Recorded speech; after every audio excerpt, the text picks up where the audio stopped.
Bom, gente, eu quero fazer uma reflexão rápida com vocês sobre a escolha de Deus a respeito de pessoas.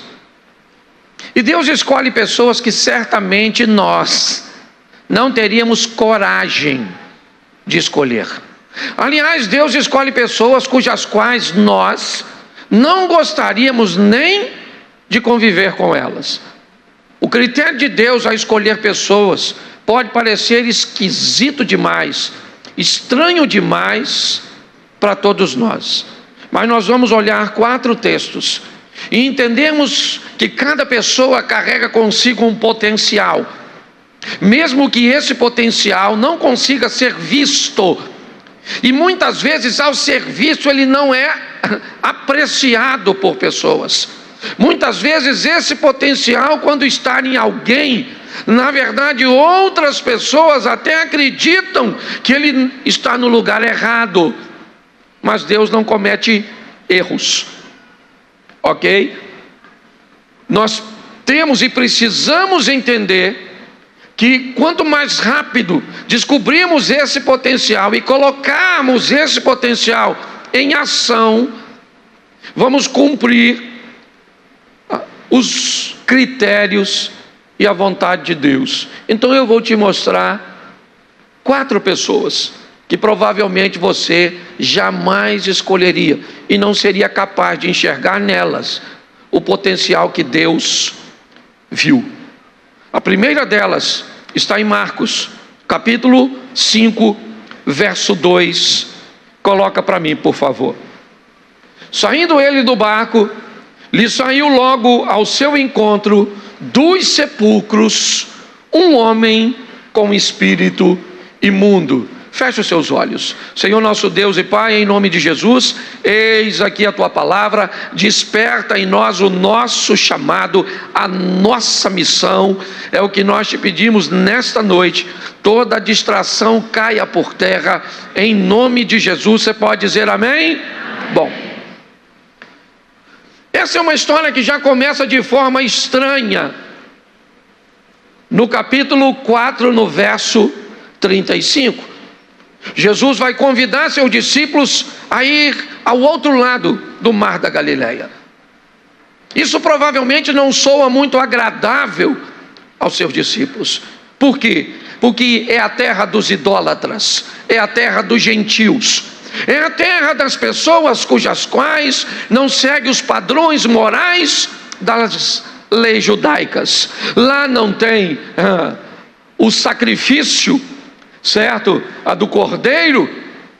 Lá porcos servem para serem comidos, enquanto os judeus nem criavam, quanto mais comê-los. Mas Jesus chama esses indivíduos, seus discípulos, para irem do outro lado. E o que ele quer fazer do outro lado?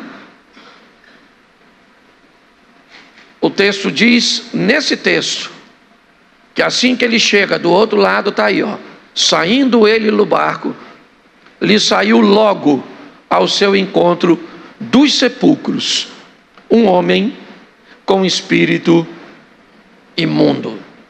Provavelmente este homem seria negligenciado por mim, que sou pastor, por você, que é crente, certo? E provavelmente até pelos discípulos. Não há nenhum interesse nesse homem. Por quê? Segundo a Bíblia, ele andava nu. Então ninguém quer conviver com alguém, certo? Que sequer tem condições mentais, ok, cognitivas, para andar nu ou andar vestido, certo? Segundo, ele costuma atacar as pessoas cujas quais ele se aproxima. Terceiro, ele emite sons, uivando como um bicho por onde vai passando. Esse é um cara que provavelmente, se ele fosse escolhido, seria uma escolha dos bombeiros, ou de algum ativista, ou alguém bem inclinado a cuidar de pessoas para removê-lo das ruas, quer para colocá-lo num cárcere, quer para colocá-lo numa casa de tratamento, de repouso, certo? Numa clínica de recuperação. Essa é a verdade. Ele precisa de remédios, ele precisa de cuidado, ele precisa de roupas. Mas o texto diz que Jesus vai lá só por causa desse cara. E o que ele tem de especial ninguém sabe, só Jesus. Porque o que você tem de especial, às vezes seu cônjuge, seus pais, seus filhos, seus amigos, seu pastor, seu líder, certo? Seu patrão, talvez ele não consiga enxergar. Não há obrigação de ninguém, somente alguém muito maduro, somente alguém muito habilitado a viver nesta terra, procura talentos nos outros. Na maioria das vezes, o que nós queremos é que você descubra seu talento e mostre seu talento para mim. E aí então eu serei capaz de reconhecer o seu potencial e você, então, vai poder ganhar algum benefício. Mas Jesus não. Ele atravessa o mar, vai do outro lado, porque ele quer mudar aquela região. E para mudar aquela região, talvez fosse melhor pegar um de seus discípulos. Mas seria bem estranho para qualquer um de seus discípulos judeus viverem numa terra como Decápolis, ter que lidar com todos os costumes. Eles vão precisar se adaptar. Dificilmente eles teriam condições, certo? Para fazer isso com muita maestria. Então Jesus resolve ir do outro lado para captar um missionário. E quem é o indivíduo que vai fazer missões em Decápolis? Esse cara, esse pelado, endemoniado, perigoso, porém ele carrega consigo algo bem interessante. Ele é extremamente conhecido, ele é popular. Popular por coisas negativas, é verdade. Popular por adjetivos que muitos de nós não gostaríamos. O maluco, o pelado, o agressivo. Nenhum de nós gostaríamos de ter um adjetivo que ele tem. Mas Jesus não está preocupado com o que ele está fazendo. Está preocupado com o que ele pode fazer. Então mudar a vida deste homem é algo precioso para Jesus. Jesus entra num barco, atravessa, enfrenta uma tempestade, a incredulidade dos discípulos, certo? E ele vai do outro lado, desce. E como ele não tem muito tempo, porque tem muita coisa para fazer, o próprio endemoniado já corre na direção dele e diz: o que tenho eu contigo, filho do Altíssimo, para você vir me perturbar? Jesus então expulsa o demônio deste moço. E quando Jesus expulsa o demônio dele, vamos entender direitinho. Ele toma um banho, troca de roupa, certo? Esquece esse imediatismo nosso. Então Jesus foi lá, é óbvio que não demorou muito, mas libertou o cara. O cara sai daquela condição, provavelmente deu uma melhorada em sua aparência, vestiu uma roupa, está sentado perto de todo mundo agora, ouvindo a palavra de Deus. E Jesus então se despede de Decápolis, e quando Jesus vai saindo, vão os discípulos, e ele também está indo. E ele vai até Jesus e diz: Senhor, o Senhor me leva contigo? Me leva contigo porque ninguém nunca me quis aqui, cara. Eu sempre fui rejeitado nesse ambiente. As pessoas nunca me olharam direito. O único que conseguiu enxergar valor em mim foi o Senhor. Pessoas não têm obrigação de enxergar o seu valor. Deus já enxergou. E a primeira pessoa que Ele quer mostrar o que você pode fazer e quem você é você.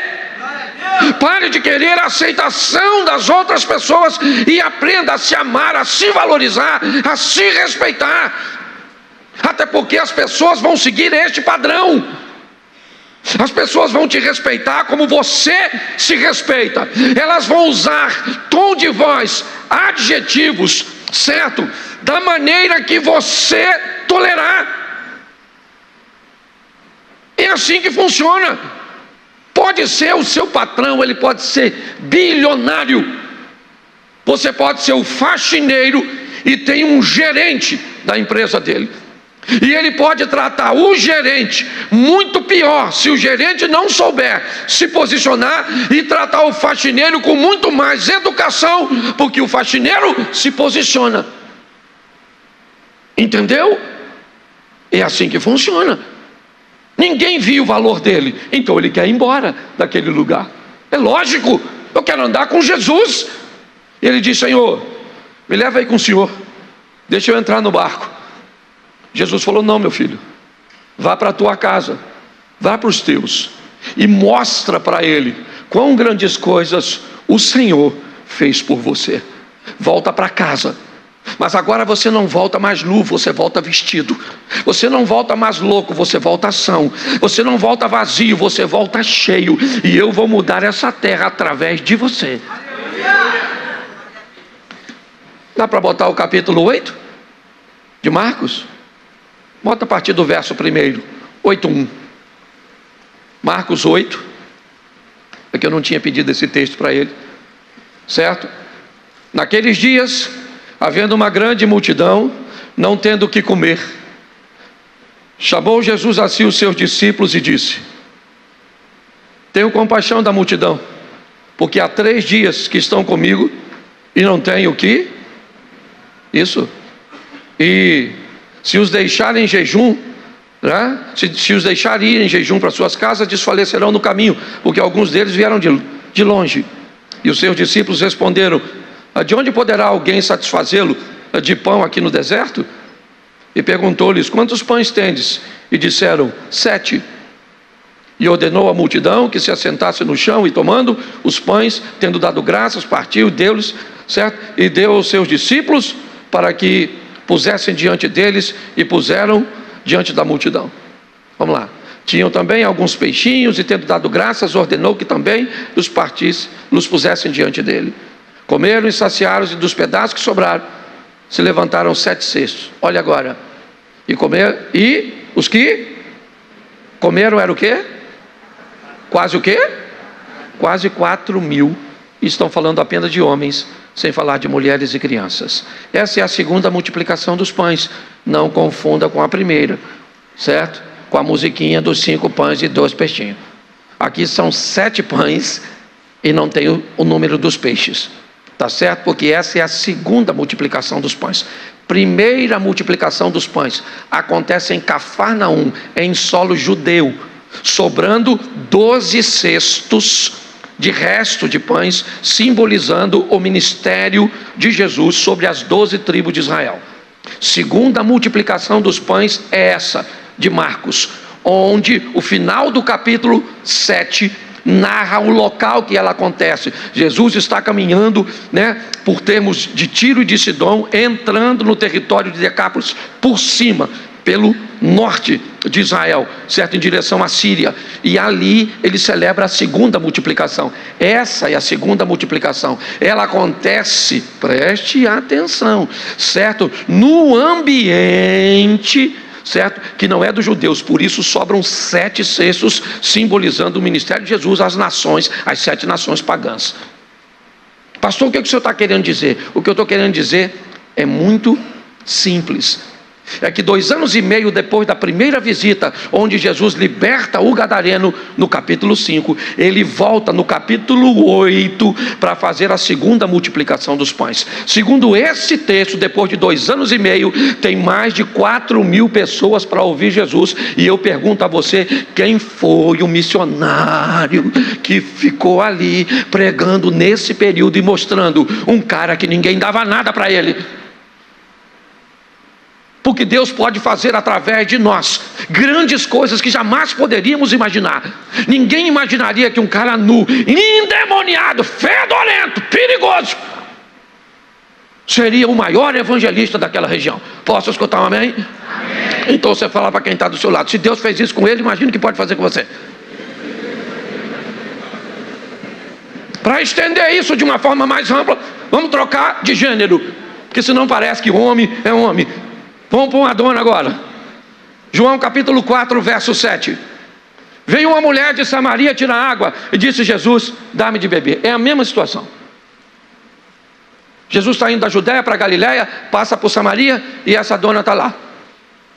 Você vai encontrar com ele perto do poço. Ela não imagina, é uma dona bagunçada, com a vida esquisita, já casou 5 vezes, já está com outro homem que não é dela. Uma dona modernérrima. É essa dona, certo? E ela mora em Samaria, a cidade dos samaritanos, ok? E quem é que vai lá? Jesus.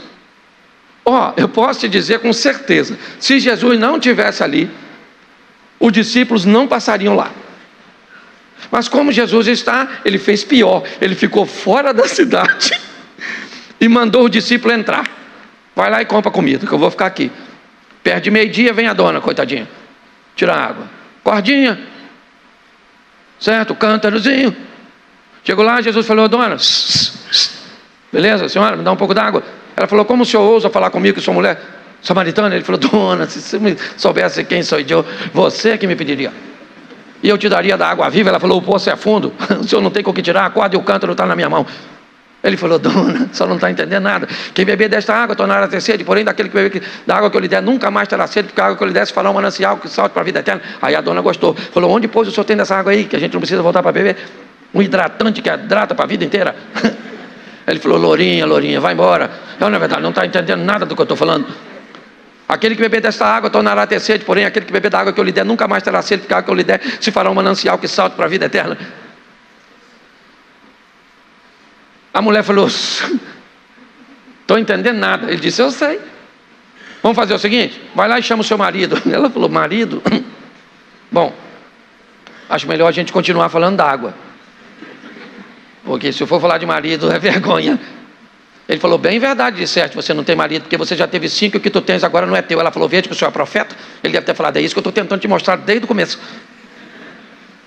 Ela disse: mas os nossos pais adoravam nesses montes, vocês dizem que o local de adoração é em Jerusalém. Jesus disse: ora vem, que nem nesses montes nem em Jerusalém adorareis o Pai, certo? Porque o Pai busca verdadeiros adoradores que o adorem em espírito. Isso, nisso quem é que vem? Os discípulos, que foram no mercado fazer umas comprinhas. Eles foram na cidade comprar comida e estão voltando com a sacolinha de compra. E quando eles estão passando, quem é que passa correndo por eles? A mulher. Ele deve ter pensado: esquisito, hein? A dona correndo. Foi lá na cidade ela e falou para os homens que estavam na cidade: aí rapaziada, estava lá no poço e achei um homem.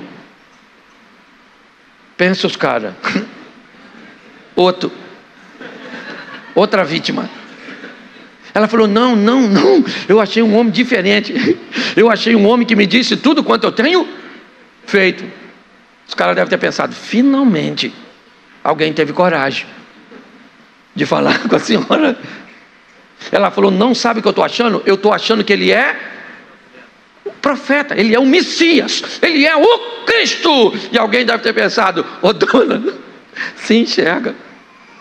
A última pessoa que o Messias ou o Cristo ia aparecer era para a senhora. Entendeu? Com o currículo da senhora, uma mulher bagunçada. Fulano já pegou, ciclano já pegou, fulano, certo? Porque o nosso critério é esse. Querido, deixa eu te falar uma coisa. Ele enxerga em você algo que ninguém consegue enxergar. Ele vê em você: pare de achar que alguém te fez algo, te causou e que isso é o suficiente para te paralisar. Não é. O Senhor sabe quem você é de fato e está trabalhando o tempo inteiro, sabe para quê? Para curar, para transformar você e para levar você para mudar o seu mundo. A mulher foi lá na cidade e falou para os caras: vem ver, eu achei o Messias. Os caras falaram: vamos lá, não deve ser o Messias, mas deve ser alguém legal. Chegou lá, ela falou: é aquele lá, o chefe dos crentes. Jesus começa a conversar com eles, fica ali durante um período, eles se convertem. E sabe por quê? Porque Jesus enxergou numa mulher o que ninguém conseguia enxergar. Pare de esperar que as pessoas vejam em você o seu valor. elas não vão enxergar, e pode ter certeza, eu sei o que eu estou falando. Hoje menos, mas por muitos anos, não foram dias e não foram meses, eu enfrentava conversas em torno de meu nome: palhaço, animador de auditório, não sabe nada de Bíblia. Você está entendendo? É apenas alguém que trabalha com entretenimento, um aproveitador, que só olha para dinheiro, que cobra para pregar. Eu tive que ouvir tudo isso a meu respeito, numa intensidade maior, porque eu ainda continuo ouvindo, mas hoje reduzido. Pastor, e o que o senhor faz com isso? Com isso eu faço o que meu tio me ensinou, quando eu era garoto, na Praça da Mantiqueira, lua cheia, naquela época que cachorro era cachorro, e não pet, certo? Lua cheia, Abner, clara, quase dia, e o cachorro no quintal olhava para a lua assim, uau, uau, uau, uau, uau, uau, uau, uau. E eu achava o maior barato. Falei, esse cachorro é doido, essa peste. E meu tio olhava e falava: meu filho, aprenda essa lição da vida. Enquanto os cães latem, a lua continua brilhando. Quando alguém não gostar do teu brilho, não pare de brilhar porque alguém não gosta. Continue brilhando. E eu peguei isso para a minha vida. Estou chamando ninguém de cão não. Ou melhor, estou, mas de uma maneira assim, educada. Você está entendendo? É assim que funciona. A dona foi lá, quebrou a banca, foi lá, evangelizou. Eu imagino a dona, pensa Jesus vendo os discípulos comer, que ele não estava comendo não. O discípulo tudo comendo. Crente. E lá vem ela. Eles foram na cidade, não pregaram para ninguém. E vem ela. Eu imagino ela apressada vindo, falando: vambora, gente, vambora. Está lá, ó. E pensa Jesus, olhando para ela vindo assim, ó. Olhando para os discípulos. A mulher se tornou uma evangelista, sim ou não? Isso. Por que eles foram lá e não pregaram para aquele povo? Você sabe por quê? Porque eles não pertenciam àquele mundo. Porque eu não tenho como mudar o seu mundo. O seu mundo, quem muda é você. Você está entendendo? Deus te traz aqui para falar com você, para você sair daqui e levar o que recebeu aqui para o seu mundo. Seu mundo é a sua família, seus amigos, seu trabalho, o lugar onde você vive. Eu não estou aqui para mudar o seu mundo. Ao seu mundo, ao gadareno, ele mudou Gadara. A mulher mudou Samaria. Quer ver o próximo? Coloca aí, Atos dos Apóstolos, capítulo 8, verso 27. Põe aí. Levantou-se e foi. E eis que um homem etíope, um indivíduo da Etiópia, um eunuco, certo? Mordomo-mor de Candace, rainha dos etíopes. Preste atenção. Pegou um cara pelado, que todo mundo sabia quem era, e transformou num evangelista em Decápolis. Pegou uma mulher conhecida por uma fama negativa, mudou a história dela e ela mudou Samaria. Agora as coisas mudam. Agora esse homem é um oficial, agente direto, certo? Da rainha dos etíopes. E este homem agora, olha só, o qual era superintendente de todos os seus tesouros, tinha ido a Jerusalém para adoração. Aqui diz onde ele mora, quem ele era, seu poder de influência, e já fala a respeito de sua fé. E sabe o que está acontecendo? Ele está voltando para casa, Abner, sem uma experiência. Foi lá e ninguém lá cumpriu o seu propósito. Então ele volta, senta para ler o profeta Isaías, e o texto diz que Deus vai enviar Filipe até ele. E Filipe evangeliza esse cara que está lendo o profeta Isaías. Filipe volta, certo?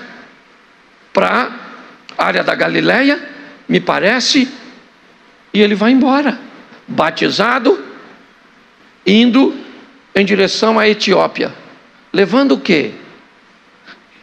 Levando a fé que mudou sua vida e a palavra aqui vai evangelizar aquela parte da África. Você consegue entender? O texto diz que a movimentação de Filipe é feita de forma milagrosa, sobrenatural, porque quem está movendo este cara não é ele, é Deus que quer mudar aquela região. Então, seja a terra do gentil de Decápolis, seja os irmãos desviados samaritanos, seja uma turma, né, da África um pouco mais distante, elas são transformadas porque Deus é capaz de suscitar o valor em cada um. Onde você trabalha? O que você faz? Você é um empresário? Mude o ambiente dos empresários. Você é um policial? Mude o ambiente. Quem você é? A quem você tem acesso? Essas são as pessoas cujas quais você foi chamada para transformar. É assim. Eu falo com muita gente, mas eu sei que eu fui chamado para ajudar casamentos. Eu recebo o tempo inteiro informações. Ouvi uma mensagem sua, melhorei, parei de fazer isso, comecei a fazer isso. Eu prego em inúmeras temáticas. Lógico, eu sou pastor, mas eu tenho a ciência de que eu fui chamado para fazer isso porque eu sou bom. Não, eu posso dar, Érica, o mesmo conselho a um casal que você deu, mas por eu ter um chamado nessa área, o que eu vou falar tem muito mais peso do que a mesma coisa que você disse. Você está entendendo? Então descubra o mundo cujo qual você foi chamado para transformar e pare de querer transformar o mundo dos outros, onde você vai gastar muita energia e não vai acontecer nada. Olha só, vamos pegar o último, por causa do horário? Vamos embora. Atos dos Apóstolos, capítulo 9, verso 15. E disse-lhe, porém, o Senhor: vai, porque este é para mim um vaso escolhido, para levar o meu nome diante dos gentios e dos reis e dos filhos de Israel. Este é Paulo. Quem é Paulo? Paulo é um cara perigosíssimo para os crentes. Paulo é um cara que tem documento assinado por autoridades para prender quem ensinar qualquer coisa no nome de Jesus. Paulo é um cara de quando as pessoas o veem, se escondem. O nome de Paulo causa repulsa, causa medo. Os amigos de Estevão, que foi apedrejado enquanto Paulo segurava a capa dos apedrejadores. Imagine a mãe, a família de Estevão, que não pensava a respeito desse cara. Esse cara tem que ir para o inferno, meu irmão. O cara matou alguém da minha família. Isso não é um cara digno, um cara violento, perseguindo cristãos que só querem. É isso. Se eu tivesse um cara hoje no Brasil para chamar de Paulo, eu diria Alexandre de Moraes.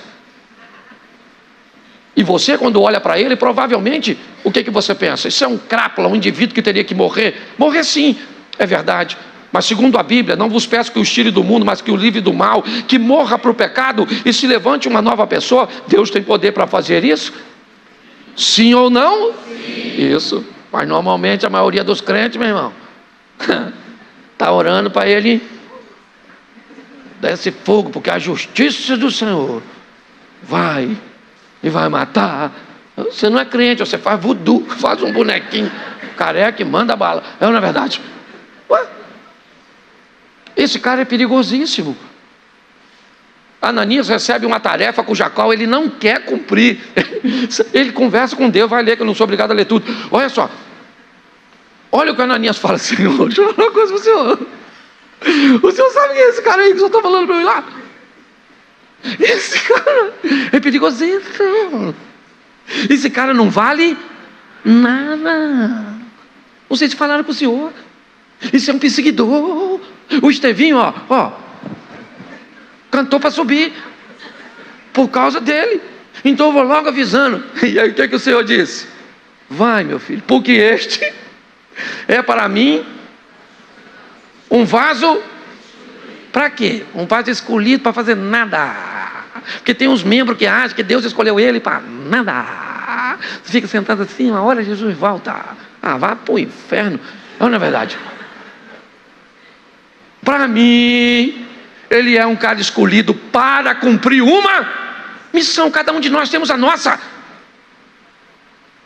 Cada um de nós temos a nossa. E deixa eu falar uma coisa com você. Aí onde você está, numa praça de alimentação como aquela, recebendo alguém aqui, num estacionamento, numa sala de aula, você pode acessar um coração que um pregador nunca conseguiria acessar.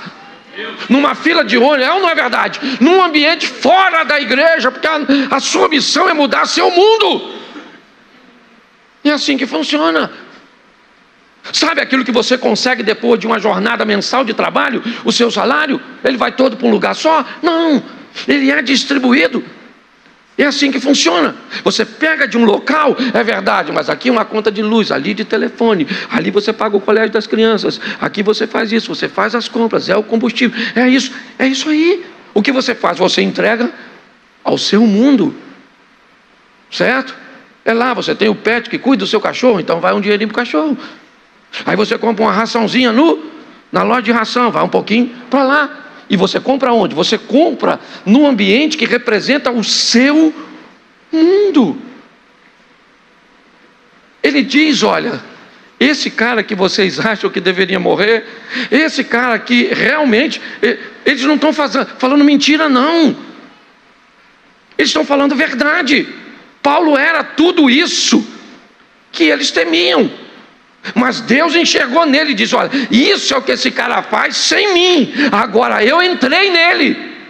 E agora você vai ver, ele é para mim um vaso escolhido para levar o meu, preste atenção, ele vai levar o meu nome, certo, aos gentios. Ele vai atravessar o Mediterrâneo. Ele vai subir para ir à Europa. Sabe com quem ele vai falar? Ele vai falar com autoridades, com reis. Ele é um cara culto, preparado, letrado, poliglota. Você está entendendo? E ele é um cara que vai falar com os filhos de Israel. Esse cara é um cara que está habilitado, certo? É um dos primeiros indivíduos onde o leque abre. Enquanto a samaritana conversa com os samaritanos, enquanto os discípulos conversam com os judeus, enquanto o certo, lá endemoniado, conversa com os gentios de Decápolis. Quem é Paulo? Paulo conversa com qualquer um. Ele vai viajar, vai treinar pessoas, certo?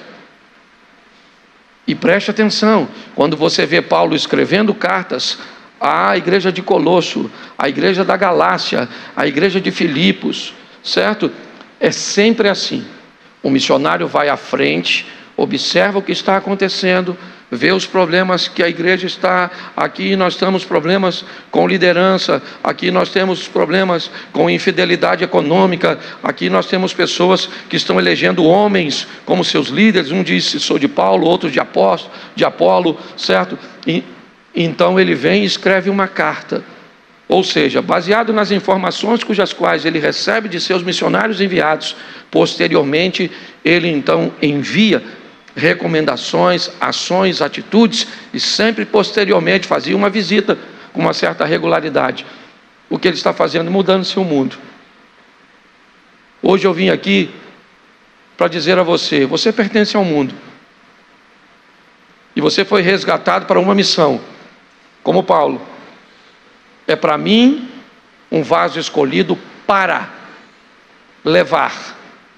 Para levar. Você veio aqui para quê? Para levar. Levar o que recebe aqui. Para onde? Para seu mundo. É Decápolis? É Samaria? É Etiópia? É a Europa? Eu não sei. Eu sei que ninguém melhor que você.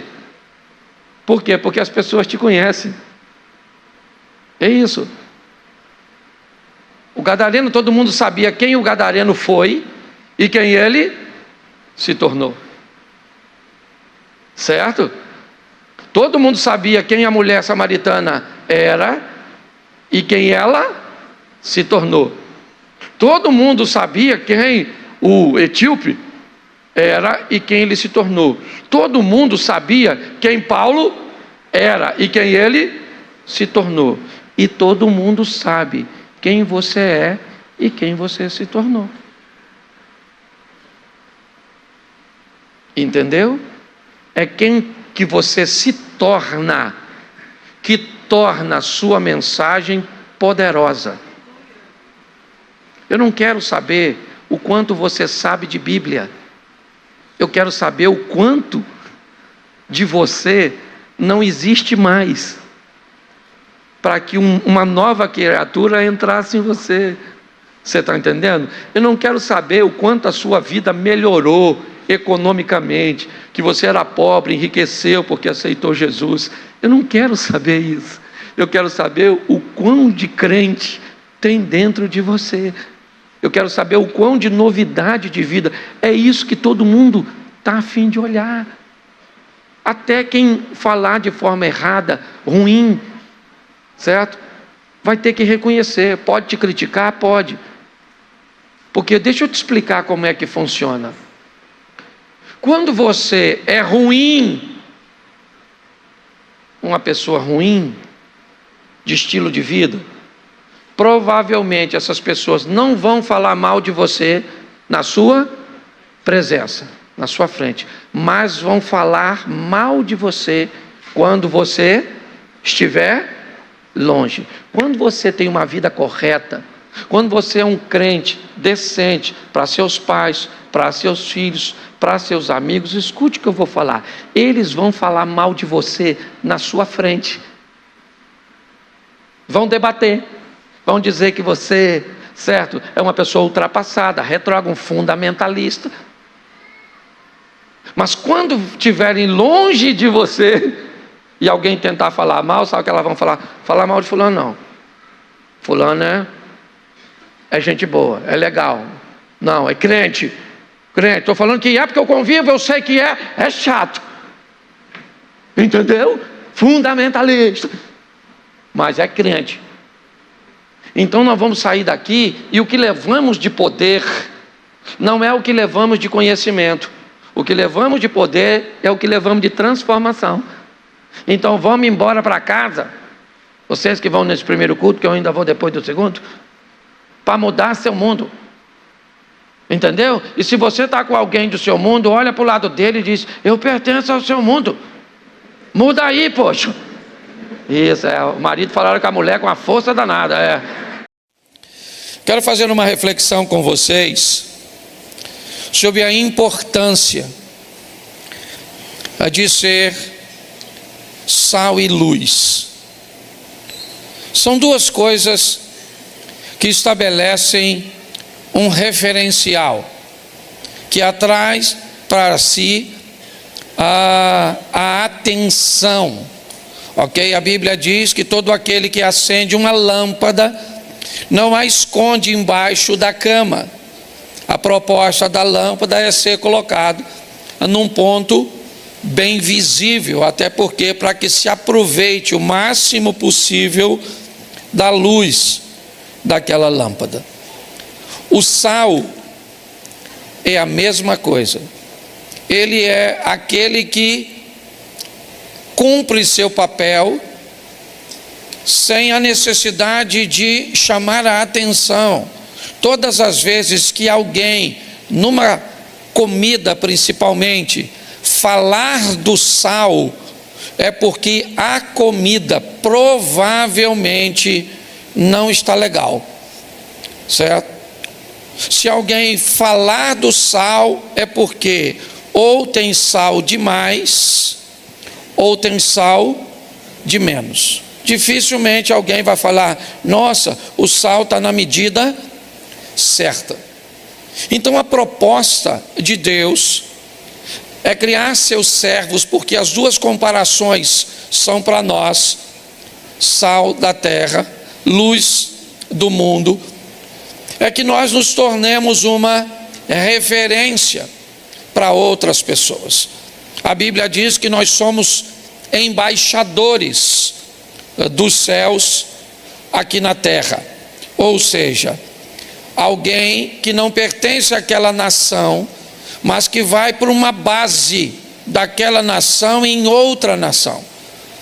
Certo? Você vai no centro do Rio de Janeiro, ali próximo a Presidente Antônio Carlos, há algumas embaixadas, dentre elas a dos Estados Unidos. Aquele ali é um território, é considerado um território americano dentro do território brasileiro. É assim que funciona. Nós recebemos informações bíblicas de que somos embaixadores de Deus, ou seja, a nossa casa, a nossa vida deve ser uma extensão do céu na terra. Por isso, a oração do Pai Nosso ensinada por Jesus, ele não disse, eu vou para o teu reino. Ele disse, que venha o teu reino. Certo? Por isso, Jesus ensinou a mulher samaritana, ora vem, que nem nesses montes e nem em Jerusalém adorareis o Pai. O que Jesus estava dizendo é, onde estiver um adorador, aquele lugar vira um ambiente de adoração. A minha proposta hoje é mostrar como pastor local, como pastor itinerante, certo? Normalmente a função de ensinar o que eu vou ensinar aqui hoje é uma função do pastor local e não do itinerante, certo? O itinerante normalmente leva uma palavra que tem por propósito alcançar vidas, promover salvação. Mas um pastor local, ele precisa estar pronto a preparar as ovelhas, as pessoas, para lidarem com qualquer tipo de situação, seja ela favorável ou não, agradável ou não. Precisamos estar preparados para tudo. Então, o tema da minha mensagem hoje é 2 mundos. Quanto mais rápido nós entendermos isso, quanto mais rápido nós diferenciarmos isso, mais fácil a nossa vida pode se tornar. Então eu quero que você olhe para a sua vida e para você como você é pertencente de 2 mundos. Vou te dar os textos primeiro e depois eu vou falar. É importante você entender desde já que quando você está vivo nesse corpo físico, os 2 mundos se conectam. Ok? Então, enquanto você estiver vivo, tá certo? Você é pertencente aos 2 mundos. A parte física, e nós vamos ver isso, e a parte espiritual. Depois que você morre, ok? Aí você não pertence mais a 2 mundos. Você perde a conexão com o mundo físico, ou seja, enquanto você está vivo, você está conectado nos 2 mundos. Depois que você morre, você está conectado a um só. Entender isso talvez possa te ajudar a lidar com algumas situações, e vamos aos textos para que eu possa afirmar isso para você.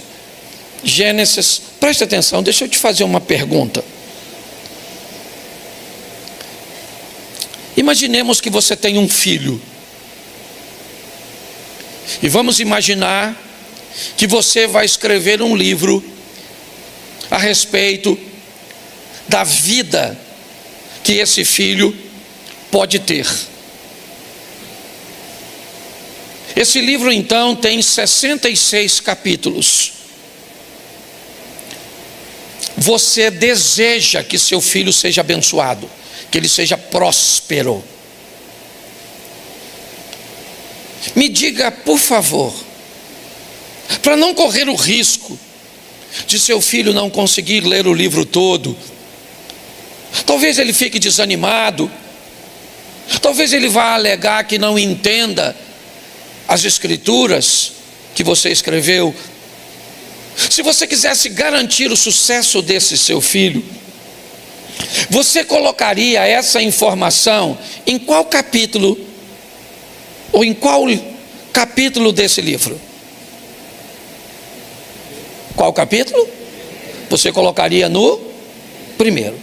Se pudesse então ser mais assertivo, em qual página do primeiro capítulo você colocaria essas informações que você considera importante para que seu filho tenha uma vida legal? Em qual página? Pois é isso que Deus fez.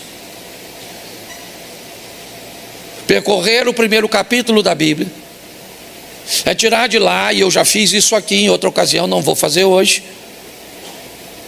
tirar os ensinamentos que, se forem colocados na ordem correta e aplicá-los, não tem como sua vida ser um desastre, ser um caos.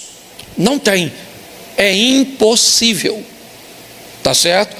É só para você entender como Deus cuida de nós, o carinho e o cuidado, tá certo? Algumas pessoas até não gostam da frase, o Senhor vai te abençoar. Tem gente que, se você disser isso para ele, ele já vai te rebater. Deus não vai me abençoar, ele já me abençoou. Isso é uma verdade, tá certo? Talvez não precisaria ser dita com tanto radicalismo, mas preste atenção no que eu vou te mostrar hoje e julgue entre mim e a minha palavra, entre o que você quer viver e o que você vive. Se você não está disposto a mudanças para viver o que quer, pelo menos seja forte o suficiente para se adaptar ao que está vivendo. Tá certo? É uma decisão que você tem. Eu não consigo mudar. Então tá bom, pare de reclamar, se adapte a essa dor, a essa escassez, a essa dificuldade, a esses problemas e vive esse estilo de vida. É um desejo, vamos dizer assim, é uma escolha sua. Desejo não, é uma escolha. Mas vamos lá ao texto, porque eu tenho 5 textos para mostrar a você. Gênesis 1:1, está aí a aplicação dos 2 mundos, abrindo a Bíblia Sagrada. No princípio criou Deus os céus e a terra. Aqui nós fomos e estamos expostos aos 2 mundos, a eternidade nos céus, ok? A eternidade, que ela é mais subjetiva, ela é mais tímida na manifestação, tá certo? Por exemplo, quando eu subo aqui para falar, quando eu faço alguma coisa, eu canto, eu toco, quando eu apareço na execução de alguma coisa e eu recebo do que eu fiz os resultados, certo? Eu sou admirado por aquilo que eu faço, porque eu sou visto. Deixa eu te dizer uma coisa, eu já recebi boa parte do pagamento pelo que eu fiz. A Bíblia diz que há um galardão do outro lado.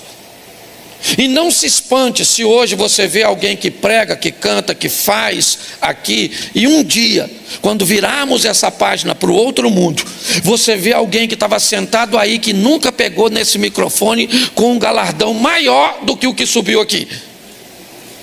Pastor, mas como pode ser isso se essa pessoa não fez quase nada? Ela pode até aparentemente não ter feito quase nada, mas ela não recebeu reconhecimento nenhum. E quem não recebe nada aqui pode ter certeza que vai receber lá, porque Deus é justo. Então eu já estou tentando te avisar, certo? Que às vezes é legal fazer sem aparecer, tá bom? Para depois não dar confusão. Eu sei que no céu não vai gerar isso, não é isso que eu estou dizendo, tá certo? Mas eu só estou te explicando como funciona. Então os 2 mundos, terra e céu, ok? Os 2 são importantíssimos, não podemos negligenciar nenhum nem outro. A Bíblia é bem clara, o céu vem primeiro e sempre vai ser assim, porque a Bíblia quer dizer que esse é o mundo mais importante, porque ele é eterno, tá certo? Mas isso não menospreza o segundo mundo, o mundo terreno, certo? o mundo material. Então, aqui nós somos expostos como filhos a entender: existem dois mundos, um passageiro e transitório. Salmo 90, verso 10, ao homem está determinado viver, certo? E o prazo de vida é curto. Ok? Você vai para Hebreus capítulo 9, verso 27, ao homem está determinado morrer apenas uma vez, vindo depois da morte o juízo. É assim que funciona. Então você está exposto a esses dois mundos, o material e o espiritual. Aí Marcos, no capítulo 8, no verso de número 36, vai dizer alguma coisa muito importante para nós adicionarmos a esse entendimento. Marcos, capítulo 8, verso 36, por favor. Depois nós vamos ao 6:33, tá bom? Vamos lá.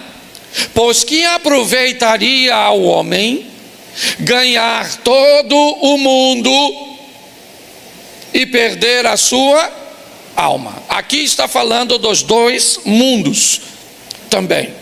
O que adianta alguém ter carro, casa, dinheiro, ter um bom casamento, criar bem seus filhos, ter saúde, ter imóveis, ter bens, ser um empresário? O que adianta essa pessoa ir muito bem no mundo material, no mundo terreno, e ter problemas com o mundo espiritual, que é eterno? Novamente a Bíblia está me alertando. Isso não significa que eu não posso ter todas essas coisas. Eu já vou te mostrar. Mas o que a Bíblia está dizendo: respeitem a ordem dos mundos. Aprenda a lidar com isso, tá certo? Não adianta nada alguém, tá certo, ganhar o mundo inteiro, ser bem sucedido neste mundo e perder a sua alma. Pastor, mas então é melhor você ganhar a alma e perder o mundo? Também não concordo com você, não. Eu acho que dá para ir para o equilíbrio. Dá para ganhar o mundo, para ser bem sucedido, dá para viver uma vida decente, digna, favorável e sem a necessidade de perder o mundo. Eu não gosto de ir para essa extremidade, não. Eu só me preocupo com o mundo material porque as coisas vão ficar assim. Aqui, o ensino bíblico não é esse. Não é assim que funciona. Você vai pegar os patriarcas no Velho Testamento, ok? Você vai ver todos eles vivendo um ambiente equilibrado. Tá certo? O que você pode talvez querer olhar é para os mártires do Novo Testamento, e aí você não vai encontrar gente que vive muito, mas para a época todos eles eram considerados, ou a grande maioria, bem-sucedido. Na época de Pedro, ser dono de um barco e ter uma pequena cooperativa de pesca, já fazia esse cara alguém que estava muito à frente dos outros. Você vai ver a postura do apóstolo Paulo, você vai ver a própria profissão e a postura do Mateus, que era cobrador de impostos. Você vê que todos eles tinham uma estrutura legal, tá certo? Então é importante criar esse equilíbrio. Então a Bíblia diz que eu tenho que ter o cuidado, certo? Para não me preocupar demais com o primeiro mundo, ok? Que é esse mundo físico, material que estamos inseridos, e perder a alma. Mateus 6:33, eu acho que eu tinha falado Marcos, mas é Mateus 6:33, depois Lucas 12. Mateus 6:33. Só voltar um. Está no 34. Volta para mim para o 33. Isso. Buscai primeiro o reino e a sua, e todas essas coisas, presta atenção, não está escrito todas as coisas. Tem gente que quando lê esse texto, lê assim: buscai primeiro o reino de Deus e a sua justiça, e todas as coisas vos serão acrescentadas. Não é todas as coisas, é todas estas. E se você quiser saber o que são estas, é só ler os versículos anterior. Olha como é que é simples. Não andeis ansiosos, não se preocupe com a sua roupa, com a comida, não se preocupe. É isso que a Bíblia... Para de dizer que a Bíblia está dizendo que vai te dar tudo. Adaptando um texto, tá certo? Então, está bem aqui, buscai primeiro, o quê? O primeiro reino, aquilo que está escrito em Gênesis capítulo 1, verso 1, tá certo? Aquilo que nós lemos em Marcos, agora. Então eu busco primeiro o reino e a sua, e então todas essas coisas materiais necessárias, emprego, casa, carro, todas essas coisas me serão. Isso é só você ler anterior, o que a Bíblia está dizendo é isso. Eu busco primeiro prioridade, por quê? Porque é eterno, tá certo? Está lá na Bíblia. Não busque tesouro na terra, onde traça, ferrugem e ladrão pode roubar, mas buscai tesouro no céu, onde não há traça, ladrão, nem ferrugem. A Bíblia está falando de dois mundos, esse aqui e o outro que virá depois. Lucas 12, 5. Esse culto é mais curtinho, então não dá para... Eu, porém, vou mostrar a quem vocês devem temer. Temam aquele que depois de matar tem poder para lançar no inferno. Sim, digo que a esse vocês devem temer. Preste atenção. Olha o que o texto está dizendo. Dois mundos. Eu vou dizer a vocês a quem vocês devem temer de fato. Não temam aqueles que podem matar apenas o corpo, ok? Ou seja, acabar com a sua vida terrena. Tema aquele que pode, além de acabar com a sua vida terrena, depois disso, ainda lançar você no inferno. Ou seja, os dois mundos estão postos aí de novo. Apocalipse 21, 8. Olha o que está escrito. É aquela relaçãozinha. Apocalipse 21, 8. Vamos lá? Quanto, porém, aos covardes, aos incrédulos, aos abomináveis, aos assassinos, aos imorais, aos feiticeiros, aos idólatras e todos os mentirosos, a parte que lhes caberá, certo? No lago que está, certo? Queimando como fogo e enxofre, a saber, a segunda, preste atenção, segunda morte, e não primeira morte. O que é primeira? A conotação da palavra morte aqui, de uma forma muito simples, é só separação. Você morre quando a parte espiritual que está em você, fora o sistema elétrico, todas essas questões, tá certo? Mas aí falando da espiritualidade, quando a alma ou o espírito deixa o corpo, perdão, há a primeira morte. O espírito se separou do corpo. Essa é a primeira morte. Tá certo? O texto está dizendo que há uma segunda morte além da primeira. Pastor, o que seria a segunda morte? A segunda separação. A primeira separação é quando o espírito se separa do corpo. A segunda separação é quando a alma se separa de Deus. A alma que pecar, esta morrerá. É assim que funciona. E Jesus foi mais enfático nisso. E aqui eu termino os textos. João 11, 25. Ele está conversando com a irmã de Lázaro. Então Jesus declarou: eu sou a ressurreição e a quem crer em mim, ainda que morra. É isso que Jesus está dizendo. Mas como? Não faz sentido. Ainda que morra, viverá. Como é que pode? Ou ele está morto ou viverá. É porque aqui está falando de dois mundos. O indivíduo aqui, ele está morto para o primeiro mundo, mas está vivo para o segundo certo? O indivíduo aqui tem o espírito que se separou do corpo, então ele morreu a primeira morte, mas ele não tem a alma separada de Deus, então ele é alguém que vai viver a vida eterna. Deu para entender um pouquinho essa questão dos dois mundos? Porque agora eu preciso te dar algumas informações que não são bíblicas e que vale a pena você refletir. A primeira delas: aprender a administrar sua vida deverá ser sua maior prioridade. A primeira coisa que você deve aprender é administrar sua vida. Que vida é essa? É a vida que me coloca em dois mundos. Então eu tenho que aprender a administrar minha vida dentro desses dois mundos. E para isso vem o número 2.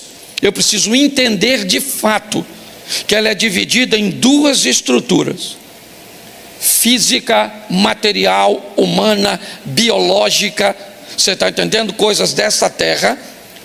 Mas também entender que ela é espiritual.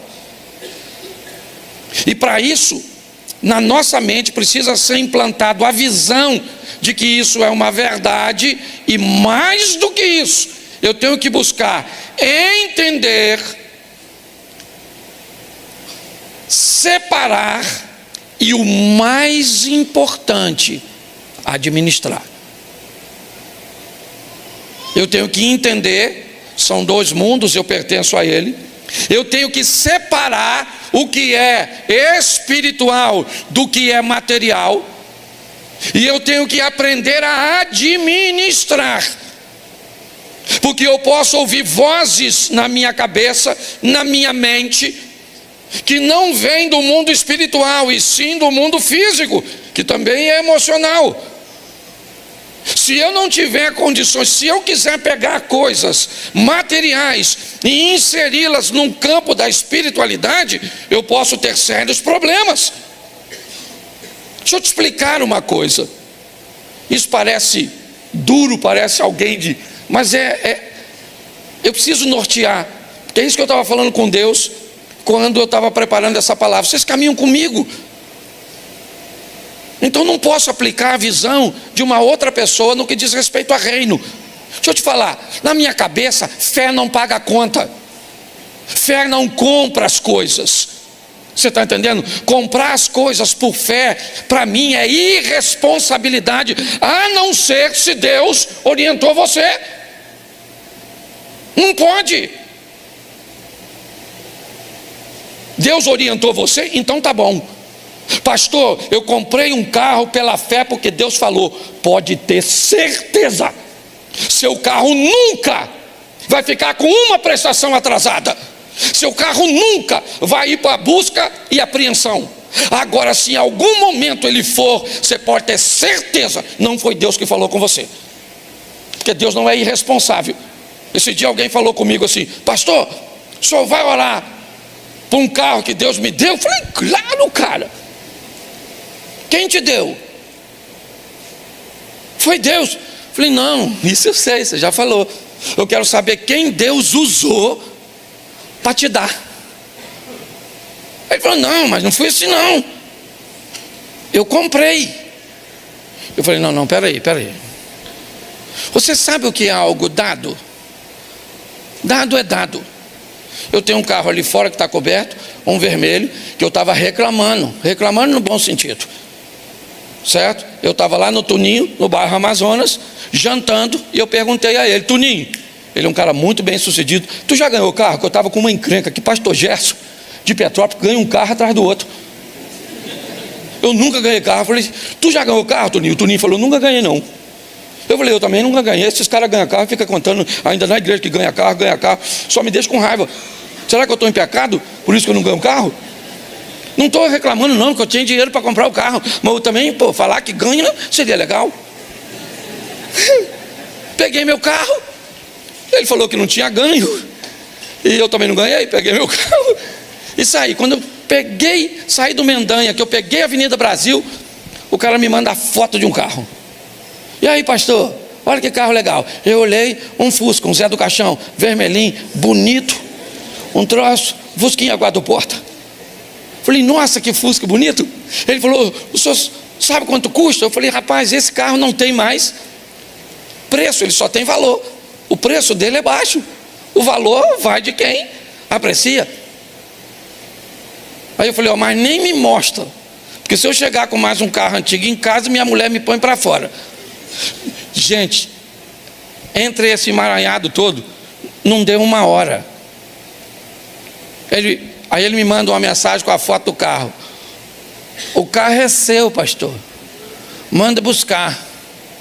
Então aquele carro vermelho que está ali, eu ganhei. O resto eu... Então comprar e ganhar é diferente, crente. Se você vai pagar, você não ganhou, você comprou. Entendeu? Não suba aqui para dizer que Deus te deu algo que Ele não te deu. Ele te deu condições de... Até quem vai orar precisa saber o que aconteceu. Senhor, muito obrigado por o Senhor ter dado isso ao teu filho.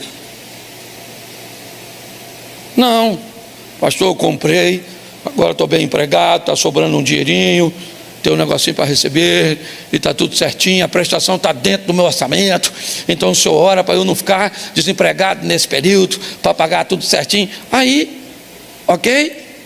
Então as pessoas precisam ter o cuidado para não misturar as coisas, administrar as duas vidas. Misturar as duas vidas pode ser desastroso, exaustivo e pior, pode prejudicar a sua fé. Pode prejudicar a sua fé. Se você não sabe diferenciar o que é espiritual, certo? Porque é material, porque é humano, você pode ter sérios problemas para vivenciar isso. E qual é um dos grandes desafios? É que a vida terrena, a vida neste mundo, ela está totalmente integrada a um outro ser humano. Talvez esse seja o grande desafio. A vida neste mundo, preste atenção, a coisa mais importante neste mundo para Deus são pessoas e não são coisas. A maior lição que nós precisamos aprender desses dois mundos é que no mundo físico tem muita coisa importante, significativa, sim, mas a coisa mais importante é o ser humano. O que nós hoje, se não prestarmos atenção, não estamos nos preocupando, estamos perdendo o interesse, certo? E aí vamos precisar ter um amor incondicional. Não interessa, meu irmão, o cara é um mendigo, ele é um milionário, ele é hétero, ele é homo, ele é branco, ele é preto, não interessa. Você está entendendo? Ele é bom, ele é ruim, certo? Nós temos que ter um amor pelo outro de forma incondicional. Mas aprenda, por favor, misturar amor ao próximo com proximidade com o próximo também pode ser um grande problema.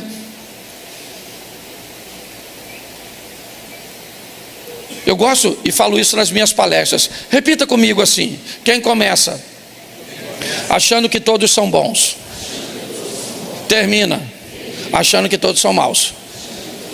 Quem começa achando que dá para viver com todo mundo, termina achando que não dá para viver com ninguém, porque não sabe separar. Você já viu alguém dizer assim: eu não conto mais nada para ninguém não, meu irmão, chega. Você sabe por que as pessoas não contam mais nada para ninguém? Porque já contou para quem não devia e virou fofoca. Eu não ajudo mais ninguém não, cansei de ser bobo. Senão você continua bobo, só que você foi um bobo que ajudou todo mundo e agora virou um bobo que não ajuda ninguém, porque você sequer é capaz de separar o necessitado do aproveitador. E se alguém te fez mal e te deixou mal, esse alguém não é seu inimigo, ele é seu mestre, ele é seu discipulador. Ele foi tão bom em te fazer maldade, mas tão bom que ele te ensinou, além de fazer maldade para você, ele fez você ficar mal também. Então hoje as pessoas vêm falar comigo, eu vejo a confusão que essas pessoas estão. Ela não sabe o que é material, não sabe o que é espiritual. Ela não sabe que no material pode ter questões neurais, né? Pode ter questões biológicas, pode ter questões emocionais. Elas estão todas atrapalhadas. Então ela está procurando relacionamento com outra pessoa, certo? Nessa confusão mental, e aí enfia o mundo espiritual, dizendo que o mundo espiritual tem que trazer uma pessoa para a vida dela, e aí a vida vira uma loucura. Então eu vou te dar uma coisinha importante também, se você quer entender sobre esse mundo que você está inserido. Ele não trabalha com compensação. Não acredite nisso, ok? Eu dou umas cestas básicas aqui, mas eu tenho um relacionamento extraconjugal aqui. Eu faço bem aqui e faço mal ali. A Bíblia diz que de uma mesma fonte não jorra dois tipos de água. De uma mesma árvore não se dá dois tipos de fruto. É assim que funciona. Então, por favor, tá certo? Cuidado com essa visão. Eu tenho visto, até que no nosso meio eu não vejo muito. Fora, certo? É muito comum ver isso no meio dos abastados, sabe? Das pessoas de recursos, que aí manda oferta para não sei aonde, manda dinheiro para não sei o que, é o Vale do Jequitinhonha, é aquilo ali, e faz umas casas para não sei o que, e manda, e você vai falar com ele, ele vem conversar com você, como se ele tivesse pagando, ok, pelos seus delitos. Muito cuidado, porque nenhum dos dois mundos funciona desse jeito, não. Nenhum. Nem o físico funciona assim. A maioria dos físicos, quando você faz muito por alguém, tá certo? Ele também não é capaz de reconhecer. Então, pastor, como é que eu faço para lidar com os dois mundos? Eu te mostro aqui. Quer ir bem no mundo espiritual? Conheça a Bíblia. E conheça a verdadeira Bíblia. Pastor, tem Bíblia falsa? Não, não tem Bíblia falsa. Tem interpretações que fogem da verdade. Mas pastor, como é que eu me afastaria disso? É muito simples. Lendo você mesmo. Quando você deixa os outros lerem por você, você vê um escândalo daquele.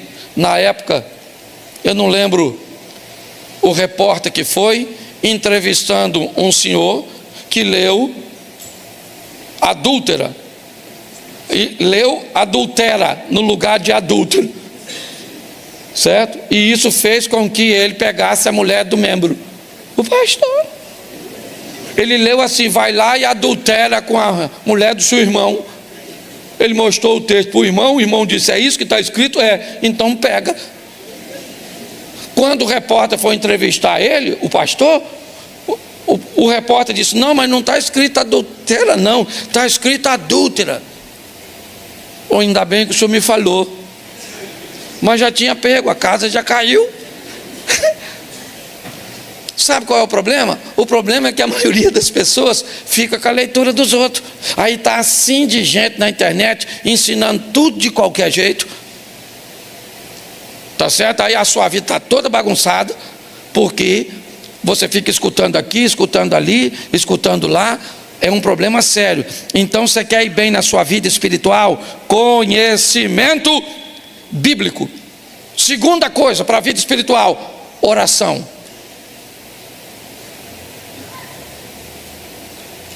Eu tenho muito cuidado quando falo sobre isso, porque tem duas coisas que me movem. Cláudio Duarte, talvez não seja o seu modelo, estou dando a vocês porque eu sou pastor da igreja, então como pastor, de certa forma, eu tenho um modelo a oferecer. A Bíblia é bem clara: você nunca será ouvido pelo muito pedir. Está na Bíblia. Mas pastor, a Bíblia diz: orai sem cessar. Sim, mas a pauta da sua oração, que deve ser incessante, não deve ter a ver com você. O problema não é o tempo que você ora, são duas coisas que você tem que ver. A pauta. Se a coisa mais importante neste mundo físico é o bem-estar das pessoas, a Bíblia diz: devo orar pela paz de Israel, devo orar pelos necessitados, devo orar pelos doentes. Eu preciso canalizar minha oração em prol das outras pessoas. E quando a Bíblia diz orai sem cessar, a maioria das pessoas entendem que a oração é para si mesmo. E quando você precisa orar muito por você, é porque você normalmente negligencia a administração de mundo físico. Isso é uma realidade. Então não é o quanto você ora, é a pauta.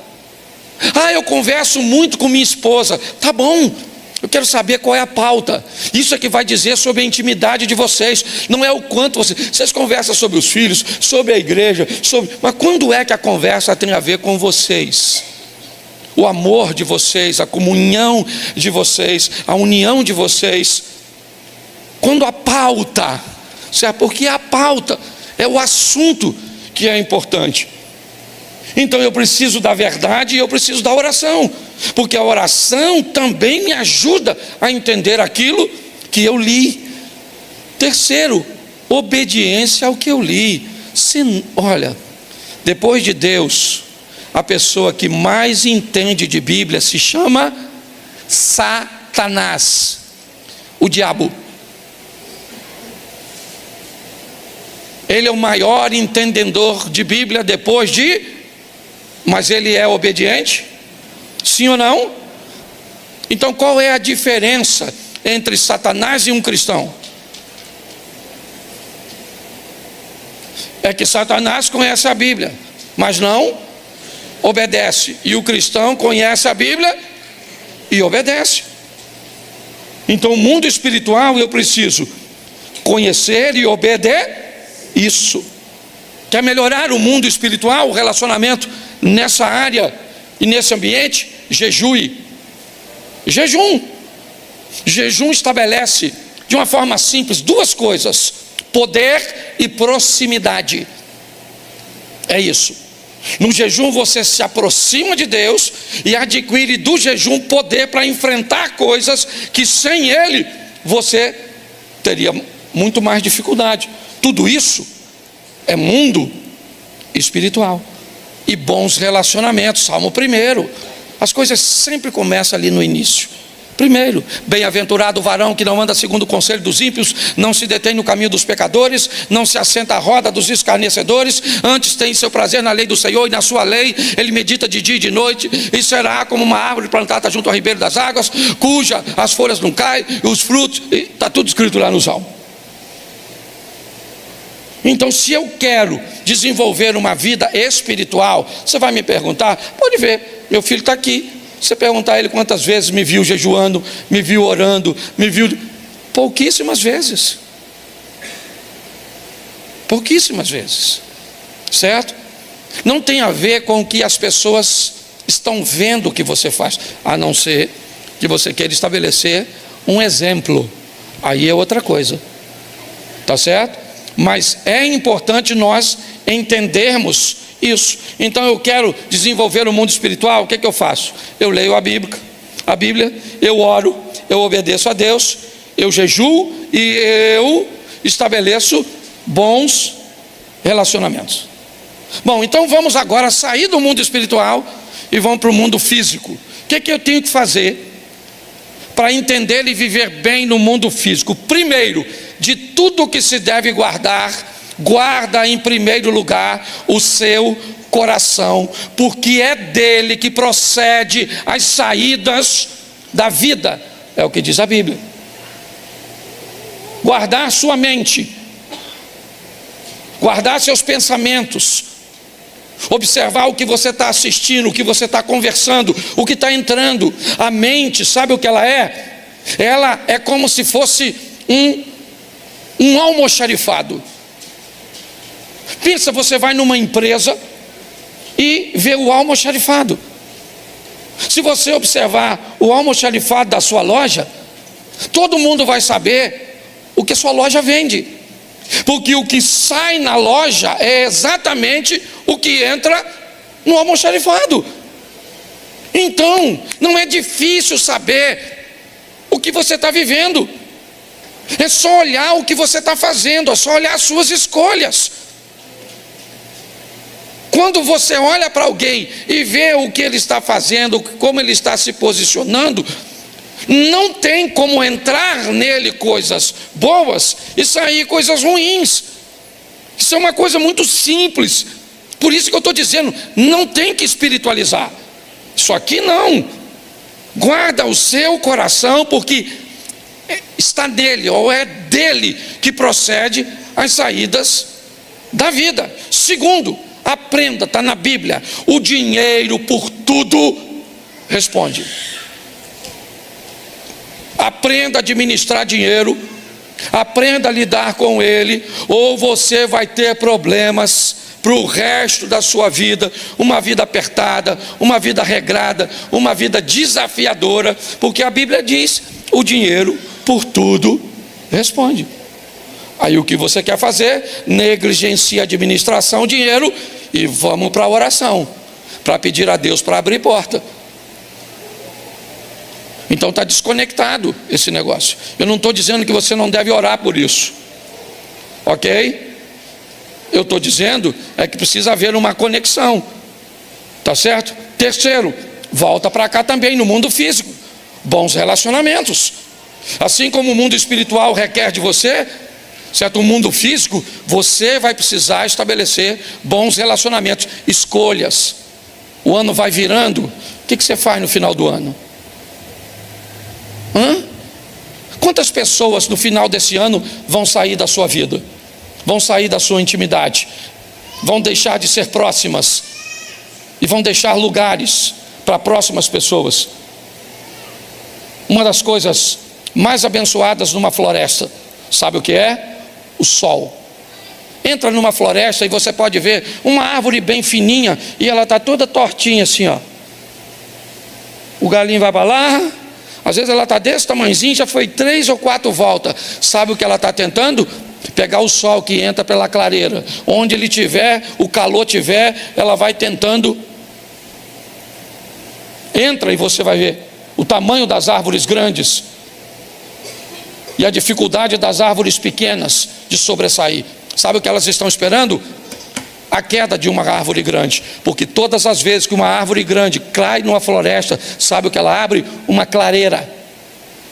E todas as vezes que uma clareira é aberta, sabe o que acontece? O sol passa a alcançar árvores que nunca receberam o sol, e aí agora elas começam a crescer. A vida é do mesmo jeito, mas seu ciclo nunca muda, e provavelmente sua história também não. Mundo físico se muda com trabalho. Não dê lugar à preguiça. Quanto mais você trabalhar, pastor, eu trabalho demais. Tá bom. Tem bons relacionamentos? Não. Administra bem dinheiro? Não. Guarda o coração para ter saídas para a vida? Não. Então provavelmente você deve estar bastante cansado e com resultados bem ruins. Isso deve estar te cansando, está exaustivo. Lembra quando eu disse lá em cima? Ok? Isso vai te dar exaustão, cansaço e pode até prejudicar a sua fé. E no mundo físico, acredite na biologia. Acredite no sistema neural. Acredite. Pare de achar que tudo é do mundo espiritual. Cuide. Hoje a viagem que eu fiz até chegar no aeroporto, foi com um cientista, ele estava indo para Copenhague, Dinamarca, é isso? É isso? Ele estava indo para Copenhague, ok? Por uma conferência onde ele ia palestrar, e nós viemos 2 horas conversando. E eu vi a importância de entendermos isso, o que somos nesse corpo aqui. Quanto mais rápido nós entendermos isso, irmãos, mais fácil vai ficar. Ah, pastor, mas Jesus disse: no mundo tereis aflições. Ele disse, mas ele também disse: eu vim para que tenham e a tenham em. Então decide o que você quer ficar. Você quer isolar um texto e viver ele? Eu vou respeitar. Só que, goste você ou não, existem 2 mundos. Você está inserido nele, ok? Então aprenda a administrar, ou aprender a administrar a sua vida deve ser sua prioridade. Entender que ela funciona em 2 estruturas vai ser para você algo libertador. Mais do que entender isso, implantar uma visão na nossa mente, buscar entender, separar e administrar. Se você mistura os 2 mundos, não sabe o que é espiritual, não sabe o que é físico, não entende o que ouve, não entende o que fala, se atrapalha quando compra, se atrapalha na escolha de pessoas, e aí inevitavelmente isso vai ser desastroso, exaustivo, e é só uma questão de tempo até a sua fé ser abalada. Essa é a verdade. Conheça a Bíblia, ore, obedeça, jejue e ande com boas pessoas. Isso vai fortalecer você para o mundo espiritual. Guarde seu coração, aprenda a administrar dinheiro, tenha bons relacionamentos, trabalhe e acredite que às vezes você vai precisar de um ansiolítico, às vezes você vai precisar de um profissional da área da saúde emocional, às vezes você vai precisar de um psiquiatra, certo?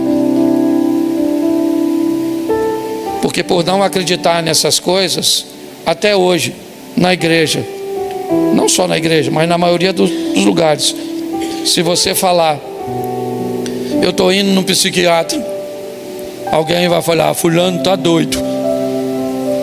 Só para você entender como funciona. Está na hora de melhorarmos a nossa vida. Isso não depende de Deus, depende de nós.